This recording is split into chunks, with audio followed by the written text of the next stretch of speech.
My name is Kriti Agarwal and I am a senior consultant with Ernst & Young. I was looking at my options to take an English language test for immigration purposes. I'm hoping to move to Canada on a permanent residence permit, which is why I needed to take an English language test. My overall band score was 9. I scored in the reading section a 9, in the listening section again a 9, in the speaking test 9, and in the writing section my score was 8.5. I took a lot of practice tests. I think that was the most efficient way to prepare for a test because it not only helped me time myself for different sections but also helped me familiarize myself with the types of questions to expect in each section. So with IDP, I received a book at the time of registration of my test, and I found that really helpful because it had sample responses from students who'd taken the test before, which I found really helpful to go through, especially for the writing section, because it gave me tips and tricks to formulate a clear, concise essay response. And in terms of reading section, I found it really helpful to look at the different types of questions that could be asked of me. With the listening section, I found the CD that was provided with the practice material really helpful.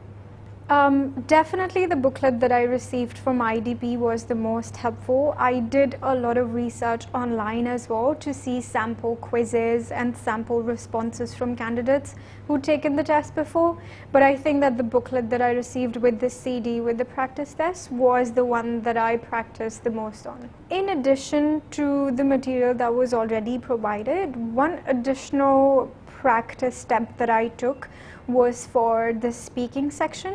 What I did was I would sit with my friend and go through the list of suggested questions that could be asked of me in a speaking test and formulate my response and ask for real-time feedback so I could improve how I was speaking, making sure that I wasn't going fast or too slow, making sure that my voice was properly modulated. I think the key thing to make sure that you do before your exam is to get a good night's rest.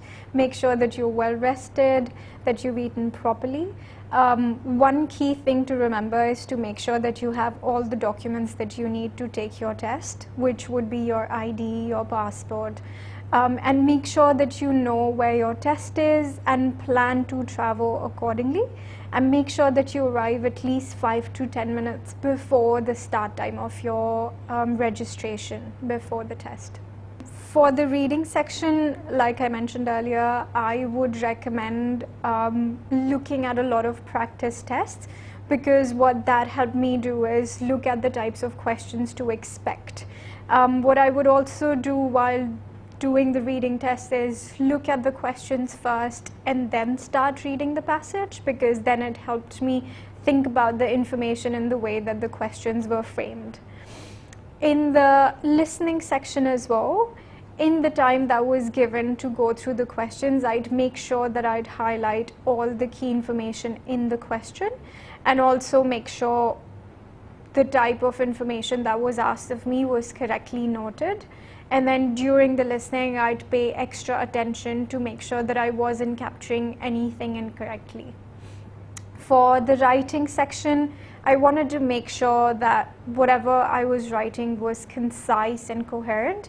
I tried my best not to be repetitive in my writing and to avoid any grammatical errors whatsoever. I have to say I'm very happy with the experience that I have with the IDP online IELTS test service. I registered in advance for the test and I received confirmation messages on my email and my phone, which was really convenient because I kept getting updates on when my test date was approaching so that I could prepare. When I went to the test center, which was clearly marked on my test appointment letter, I had no difficulty locating the IDP because there were proper signs at the center. And once at the center, the attendant at the reception was very helpful in guiding me where to store my valuable belongings and how to register for the test.